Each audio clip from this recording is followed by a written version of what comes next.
Et là, mes amis, le Baal Tfila, il a dit, si c'est comme ça, arrivé à un niveau pareil, qu'il commence à sacrifier pour des dieux, des archimilliardaires commencent à faire des grandes choses dans le monde, et les gens disent comme quoi que c'est des grands et des gens importants, Bill Gates, etc., des gens qui sont sages, des gens, ils ont créé, mais en fait, on ne sait pas comment derrière, ils ont créé des choses qui sont horribles à nous. On ne va pas rentrer dans ça. Le Baal Tfila, il décide, si c'est comme ça, ben moi-même, je vais rentrer dans ce pays.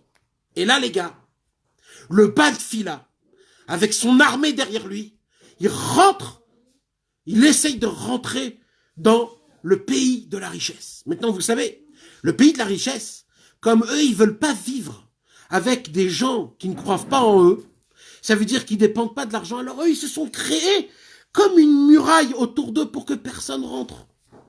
Alors le Baal Tfila, il arrive au sommet de ce pays et il voit le garde. Et il commence à parler avec le garde. Et il commence à lui parler. Et là, le garde, il lui dit, mais t'es fou. Tu parles contre notre religion.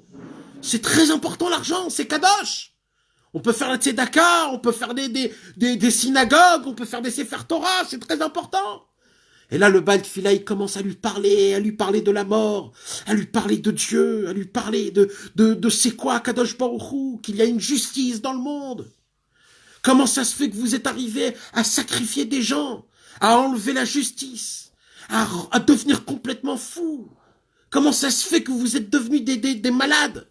Vous donnez des grades à des gens, vous donnez des valeurs aux gens en fonction de leur argent, en fonction de comment ils ont de l'argent. Comment vous êtes arrivé à des choses comme ça? Et là, le garde, il n'entend même pas, il sait même pas ce qu'il lui dit. Le Baal Tfila, il a dit, ok, tu crois que je vais m'arrêter là, je vais continuer. Et là, le Baal Tfila, il revient le lendemain et il lui parle encore une fois.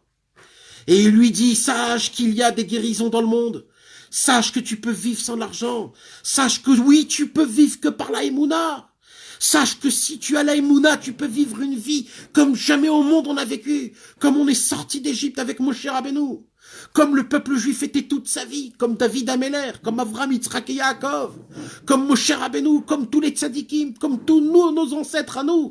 Tous nos patriarches. Toute l'histoire juive, ils ont vécu toute leur vie avec la Emouna. Vous aussi, vous pouvez vivre avec la Emouna. Ne croyez pas qu'on dépend que de l'argent. Ne croyez pas que les problèmes d'argent, ce sont des problèmes. Ne croyez pas que de courir après l'argent, c'est ça qui va faire en sorte que vous allez être soi-disant meilleur, même dans la Torah. Ne dépendez pas de l'argent, dépendez que d'Hachem. Dépendez de Dieu le Tout-Puissant. Dépendez du Likuté de Filot. Dépendez des Teilim. Dépendez du Hallel. Dépendez des doutes.